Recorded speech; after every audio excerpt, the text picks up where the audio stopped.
بسم اللہ الرحمن الرحیم۔ السلام علیکم۔ حضرت عمر فاروق رضی اللہ تعالیٰ عنہ نے کبھی زندگی میں کوئی خواہش نہیں کی۔ 22 لاکھ مربع میل پر حکمرانی کرنے والے بادشاہ ان کے دربار میں اس وقت سپر پاور سلامی پیش کرتے تھے۔ سادگی اور خوف خدا کا یہ عالم تھا کہ ایک دن مچھلی کھانے کو دل چاہا۔ اپنے وفادار غلام یرکا سے اظہار فرمایا۔ آپ نے غلام سے فرمایا کہ آج مچھلی کھانے کو بہت دل کرتا ہے، لیکن مسئلہ یہ ہے کہ جیب میں اتنے پیسے نہیں کہ بازار سے خرید کر اس کو کھا سکیں۔ تو غلام نے کہا اس کے لیے دریا کے پاس مچھلی پکڑنے کے لیے جانا پڑے گا۔ پھر آپ رضی اللہ تعالیٰ عنہ نے فرمایا، رہنے دو، کھاتے ہی نہیں ہیں۔ ایک چھوٹی سی خواہش کے لیے اپنے آپ کو اتنی مشقت میں ڈالنا اچھا نہیں لگتا، اور کہنے لگے کہ چھوڑو، یرکا اگر گھر کے قریب سے ملتی تو اور بات تھی۔ یہ سن کر غلام یرکا کہتا ہے کہ میں کافی عرصے سے آپ کا خادم ہوں، لیکن کبھی آپ نے کوئی خواہش نہیں کی۔ آج جب خواہش کی تو میں نے دل میں خیال کیا کہ حضرت عمر فاروق رضی اللہ تعالیٰ عنہ نے پہلی مرتبہ خواہش کی ہے اور میں پوری نہ کر سکوں، ایسا کیسے ہو سکتا ہے؟ غلام کہتا ہے کہ جناب عمر فاروق رضی اللہ تعالیٰ عنہ نے ظہر کی نماز پڑھی تو مجھے معلوم تھا کہ آپ کے پاس کچھ مہمان آئے ہوئے ہیں۔ میں نے حضرت عمر فاروق رضی اللہ تعالیٰ عنہ کے پیچھے نماز پڑھی اور فوراً گھوڑے پر بیٹھا اور عربی نسل کا گھوڑا دوڑا کر میں دریا پر پہنچ گیا۔ عربی نسل کے گھوڑے انتہائی تیز رفتار اور طاقتور ہوتے ہیں۔ ان کے لیے 8 میل کا فاصلہ کوئی زیادہ نہیں تھا۔ وہاں پہنچ کر میں نے ایک ٹوکرا مچھلی کا خریدا۔ عصر کی نماز ہونے سے پہلے ہی میں واپس آ گیا۔ گھوڑے کو ٹھنڈی چھاؤں میں باندھ لیا تھا، اس کے جسم پر آیا ہوا پسینہ اچھی طرح خشک ہو جائے، لیکن پسینے کی وجہ سے گھوڑے کی پیٹھ پر گرد و غبار جم گئی تھی، اس لیے میں گھوڑے کو کنویں پر لے گیا اور واپسی اپنی جگہ پر باندھ دیا۔ غلام فرماتا ہے کہ جب عصر کی نماز پڑھ کر حضرت عمر فاروق رضی اللہ تعالیٰ عنہ آئے تو میں نے بھی نماز ان کے پیچھے پڑھی۔ جب آپ گھر آئے تو میں نے عرض کیا، اللہ تعالیٰ نے آپ کی خواہش پوری کر دی ہے، دریا کی تازہ مچھلی کا بندوبست ہو گیا ہے۔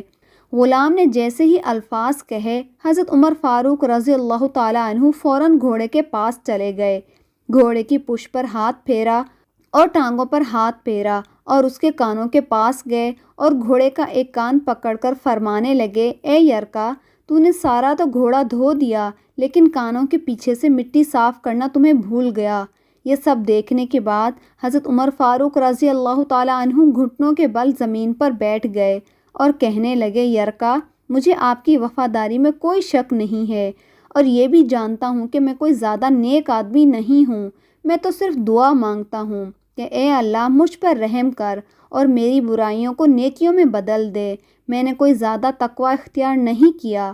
بات کو جاری رکھتے ہوئے فرمانے لگے، یرکا، چل تو بتا، اگر یہ گھوڑا قیامت کے روز اللہ تعالیٰ کی بارگاہ میں فریاد کرے کہ اے اللہ پاک، آپ کے بندے حضرت عمر فاروق رضی اللہ تعالیٰ عنہ نے مجھے اپنی چھوٹی سی خواہش کے لیے 8 میل کا سفر طے کرایا، اے اللہ، ہم جانوروں کو زبان نہیں دی اور تیرے بندے نے مجھ پر ظلم کیا، اور یہ تو بتا کہ اللہ تعالیٰ کے حضور گھوڑے کے سوال کا تو کیا جواب دے گا؟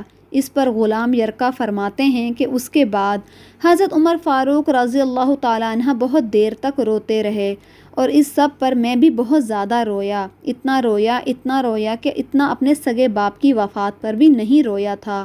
اس کے بعد حضرت عمر فاروق رضی اللہ تعالیٰ عنہ نے یرکا سے کہا، گھوڑے کو آج چارہ زیادہ کھلا دو، اور جو مچھلی لے کر آئے ہو سب غریب لوگوں میں تقسیم کر دو، اور انہیں مچھلی دے کر کہنا کہ تمہاری بخشش کی بھی دعا کریں اور عمر فاروق کی بخشش کی بھی دعا کریں۔ معزز ناظرین، ہمارے ہاں ایک معمولی کمشنر اپنے آپ کو خدا تصرف کرتا ہے۔ ہمارے ہاں افسر اپنے ملازمین کو نیچا دکھانے کے لیے اپنے آپ میں خدائی ظاہر کرتے ہیں۔ دوسری طرف 22 لاکھ مربع میل پر حکمرانی کرنے والے بادشاہوں کے بادشاہ کا انصاف اور سادگی دیکھ حضرت عمر فاروق رضی اللہ تعالیٰ عنہ کے دور میں ایک شخص آپ سے مدینے ملنے کو چلا۔ جب مدینے کے پاس پہنچا تو آدھی رات کا وقت ہو چکا تھا، ساتھ میں حاملہ بیوی بھی تھی۔ اس نے مدینے کی حدود کے پاس خیمہ لگا لیا۔ صبح ہونے کا انتظار کرنے لگا۔ بیوی کا وقت قریب تھا تو وہ در سے کرانے لگی۔ حضرت عمر فاروق رضی اللہ تعالیٰ عنہ اپنی روز کی گشت پر تھے اور ساتھ میں ایک غلام بھی تھا۔ جب آپ نے دیکھا کہ دور شہر کے حدود کے پاس آگ جل رہی ہے اور خیمہ لگا ہوا ہے تو آپ نے غلام کو بھیجا کہ پتہ کر کے آؤ کون ہے۔ جب پوچھا تو اس نے ڈانٹ دیا کہ تمہیں کیوں بتاؤں؟ آپ گئے اور پوچھا تو بھی نہیں بتایا۔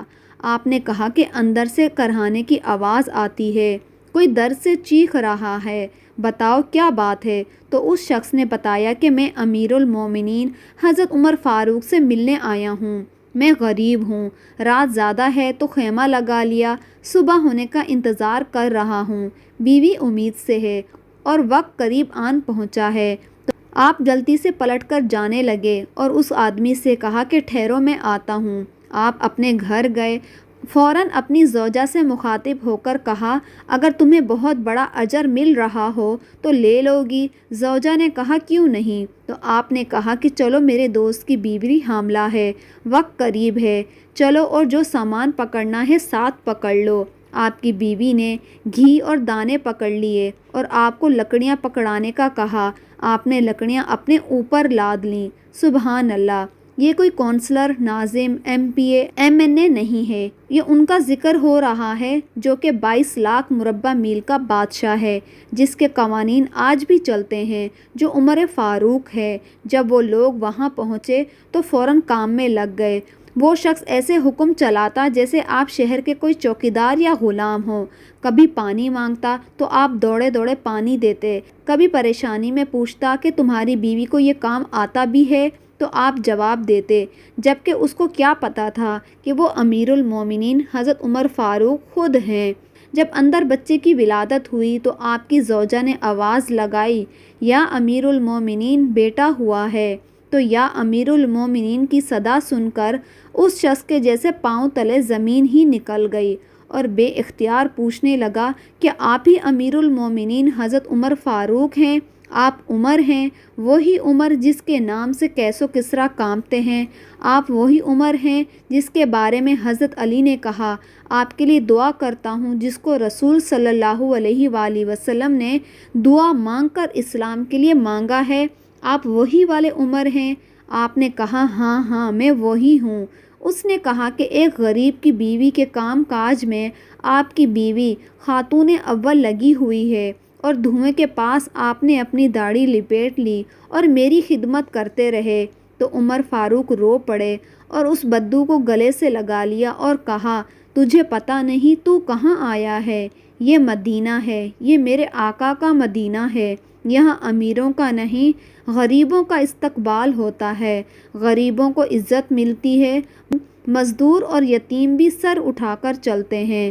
سبحان اللہ! یہ تھے حضرت عمر فاروق۔ ایک مرتبہ حضرت عمر فاروق رضی اللہ تعالیٰ عنہ مسجد میں منبر رسول صلی اللہ علیہ وآلہ وسلم پر کھڑے ہو کر خطبہ دے رہے تھے کہ اس دوران ایک شخص کھڑا ہوا اور کہنے لگا اے عمر، اس وقت تک ہم تمہارا خطبہ نہیں سنیں گے جب تک آپ ہمیں یہ نہ بتاؤ کہ جو تم نے کپڑا پہنا ہوا ہے وہ زیادہ ہے، جبکہ بیت المال سے جو کپڑا ملا تھا وہ اس سے کہیں زیادہ کم ہے۔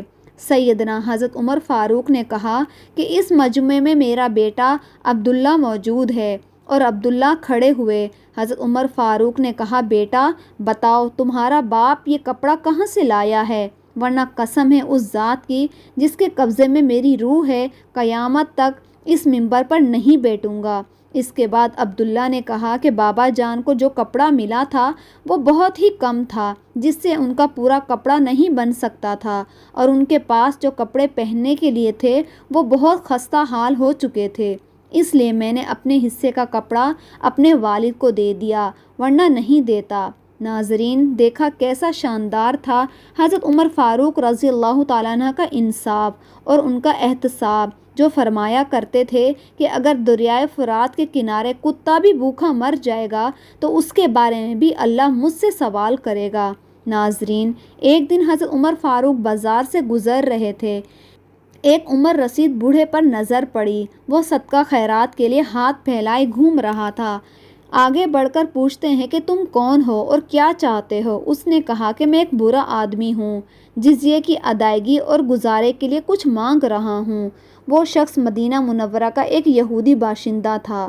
حضرت عمر فاروق رضی اللہ تعالی عنہ نے رقت آمیز لہجے میں فرمایا، بڑے میاں، ہم نے تمہارے ساتھ انصاف نہ کیا تو ہم نے تم سے جوانی میں جو جزیہ وصول کیا ہے اور بڑھاپے میں تمہیں بے سہارا چھوڑ دیا ہے تو اس کا ہم سے حساب ہوگا۔ اس کا ہاتھ پکڑ کر اپنے گھر لے گئے اور جو کچھ گھر میں تھا لاد کر دے دیا۔ پھر بیت المال کے انچارج کو کہا کہ ان بڑے میاں اور ان جیسے بوڑھے اور ضعیفوں کو بیت المال سے اتنا رزینہ مقرر کر دیا جائے جو ان کے اور ان کے گھر والوں کے لیے کافی ہو جائے۔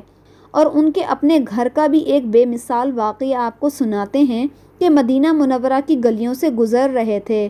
صاحبزادے عبداللہ بن عمر بھی ساتھ چل رہے تھے۔ اچانک ایک لاغر سی چھوٹی سی بچی لڑکھڑاتی ہوئی گزری اور حضرت عمر کی نظر ان پر پڑی۔ آپ نے فرمایا کہ اس قدر لاچار، بے کس اور پریشان حال ہے، اس بچی کو کوئی جانتا ہے؟ حضرت عبداللہ نے کہا، امیر المومنین، کیا آپ اسے نہیں پہچانتے؟ فرمایا کہ نہیں۔ آپ نے فرمایا کہ یہ آپ ہی کی بچی ہے۔ فرمایا، میری کون سی بچی ہے؟ جواب دیا کہ یہ عبداللہ بن عمر کی لڑکی ہے، یعنی کہ حضرت عمر کی پوتی ہے۔ حضرت عمر فاروق نے دریافت فرمایا کہ کیسے اس کا یہ حال ہو گیا ہے؟ صاحبزادے نے کہا کہ آپ نے ان پر تنگی کر رکھی ہے۔ امیر المومنین نے فرمایا، خدا کی قسم، میرے پاس سے تمہیں وہی ملے گا جو تمام مسلمانوں کو ملتا ہے، خواہ وہ پورا پڑے یا تنگی سے زندگی بسر کرنی پڑے۔ یہ میرے اور تمہارے لیے خدا تعالیٰ کا حکم ہے۔ میری مجال نہیں کہ میں حکم الہی کی خلاف ورزی کروں۔ کیا تاریخ انسانی اس کی کوئی نظیر پیش کر سکتی ہے کہ خلیفہ دوم حضرت عمر فاروق رضی اللہ تعالی عنہ معمول کے مطابق باہر سے آنے والے قبیلوں اور مسافروں اور پردیسیوں کی خبر گیری کے لیے رات کے وقت گشت پر نکلتے تھے، مدینہ منورہ کی وادی عتیق میں داخل ہوتے ہیں۔ ان کے ہمراہ حضرت عبد الرحمن بن عوف بھی ہیں۔ اچانک دونوں کی نظر ایک تاجر قافلے پہ پڑی۔ ان میں مرد اور عورتیں دونوں شامل تھے۔ حضرت عمر نے حضرت عبد الرحمن بن عوف کو مخاطب ہو کر فرمایا، آؤ آج رات ان کی پہرہ داری کریں۔ اسی اثنا میں ایک بچے کے رونے کی آواز آتی ہے۔ حضرت عمر رضی اللہ تعالیٰ عنہ آواز سن کر اس بچے کی جانب جاتے ہیں اور بچے کی ماں سے کہتے ہیں، خدارا اس بچے کے ساتھ اچھا سلوک کرو۔ ماں کو توجہ دلا کر اپنی جگہ پر واپس آ جاتے ہیں۔ تھوڑی دیر کے بعد رونے کی آواز پھر سنائی دیتی ہے۔ پھر دوبارہ ماں سے کہتے ہیں کہ خیال رکھو، بس بچے کو سلا دو۔ ماں کو نصیحت کر کے اپنی جگہ واپس آ جاتے ہیں۔ رات کے آخری پہر میں اس بچے کے رونے کی وجہ سے پھر ان کے پاس جاتے ہیں اور کہتے ہیں، تم اچھی ماں نہیں لگتی، آج رات اس بچے کو آرام نہیں ملا اور یہ روتا رہا۔ ماں کو معلوم نہیں تھا کہ یہ صاحب امیر المومنین ہے۔ اس نے غضبناک ہو کر جواب دیا، خدا کے بندے، تم نے تو آج ہمیں تنگ کر ڈالا ہے، تم کو اس سے کیا سروکار؟ میں اس بچے کا دودھ چھڑا رہی ہوں اور یہ چھوڑ ہی نہیں رہا۔ آپ رضی اللہ تعالیٰ عنہ نے نرمی سے دریافت کیا، ایسا کیوں کر رہی ہو؟ آخر زبردستی کیوں ہے؟ ماں نے جواب دیا، ایسا میں اس لیے کر رہی ہوں کہ عمر رضی اللہ تعالیٰ عنہ نے دودھ پیتے بچے کا وظیفہ نہیں دینا، صرف اس وقت بچے کا روزینہ مقرر کریں گے جب وہ دودھ پینا چھوڑ چکا ہوگا۔ فرمایا کہ اس کی عمر کتنی ہے؟ جواب دیا کہ اتنے ماہ کا ہے۔ آپ نے فرمایا، خدا تمہارا بھلا کرے، جلدی نہ کرو۔ حضرت عمر فاروق رضی اللہ تعالیٰ عنہ کو اس واقعے نے بے حد متاثر کر دیا تھا۔ فجر کی نماز کے دوران آنسو جاری رہے، گویا کہ اتنا زیادہ روئے کہ لوگ پوری طریقے سے قرأت بھی نہ سمجھ سکے۔ سلام پھیرتے ہی فرمایا، بد نصیب عمر، کتنے مسلمانوں کے بچوں کو قتل کر ڈالا۔ ایک شخص کو مخاطب ہو کر فرمایا، جاؤ اور پکار پکار کر اعلان کر دو، اے لوگو، اپنے بچوں کا دودھ چھڑانے میں جلدی نہ کرو، ہم ہر مسلمان بچے کے لیے پیدا ہوتے ہی وظیفہ مقرر کر دیں گے، اور ملک کے سارے علاقوں اور صوبوں میں اس بات کی منادی کرا دو۔ حسب معمول رات کے گشت کے دوران مدینہ منورہ کی آبادی کے کنارے پر دفعتاً ایک آواز سنائی دیتی ہے، بیٹی جلدی اٹھ جاؤ، دودھ نکال کر اس میں تھوڑا پانی ملا دو، صبح ہونے کو ہے۔ بیٹی کی آواز ابھرتی ہے، اماں، امیر المومنین نے دودھ میں پانی ملانے سے منع فرمایا ہے۔ ماں نے ڈانٹتے ہوئے کہا، ارے تو پانی تو ملا دے، امیر المومنین یہاں کہاں دیکھ رہے ہیں؟ بچی نے اپنی پوری قوت ایمانی سے جواب دیا، اماں جان، اگر امیر المومنین نہیں تو امیر المومنین کا آقا اور ہمارا مالک اور مولا تو دیکھ رہا ہے۔ امیر المومنین اس ایمان افروز جملے کو سنتے ہی آگے بڑھتے ہیں اور اس گھر پر نشان لگا دیتے ہیں اور تیز تیز قدم بڑھاتے ہوئے مسجد نبوی میں داخل ہوتے ہیں اور بارگاہ عزت میں سجدہ ریز ہو جاتے ہیں اور اللہ تعالیٰ کا شکر ادا کرتے ہیں کہ ایمان اور ایمانداری امت مسلمہ کے رگوں میں رواں دواں ہے۔ اتنے میں مؤذن نے فجر کی اذان دی۔ حضرت عمر فاروق سجدے سے سر اٹھاتے ہیں، سنت نماز پڑھنے میں مشغول ہو جاتے ہیں۔ نماز کے بعد اپنے صاحبزادے حضرت عاصم رضی اللہ تعالیٰ عنہ کو بلا کر کچھ مشورہ کرتے ہیں۔ رات جس گھر پر نشان لگا کر آئے تھے اس کے متعلق کچھ معلومات کرتے ہیں اور آخر میں اس نیک بخت لڑکی سے اپنے صاحبزادے حضرت عاصم رضی اللہ تعالیٰ عنہ کی شادی کر دیتے ہیں۔ اس جیسی خدا ترس اور دیانت دار بیٹی، اس سے بہتر اس کو کیا صلہ ہو سکتا ہے؟ اس بچی کے بطن سے حضرت عمر بن عبدالعزیز پیدا ہوئے، جنہوں نے عصر اموی میں خلافت کی باغ دوڑ سنبھالی اور بہت ہی مختصر مدت میں عہد فاروقی کی یاد تازہ کروا دی۔ مملوکیت کی خلافت میں عیش و تنم کی زندگی کو فکر اور درویشی میں تبدیل کر دیا۔ اللہ تعالیٰ ان سے راضی ہو اور امت مسلمہ کو ان کے نقش قدم پر چلنے کی اور احکام شریعہ کی زندگی گزارنے کی توفیق عطا فرمائے۔ آمین یا رب العالمین۔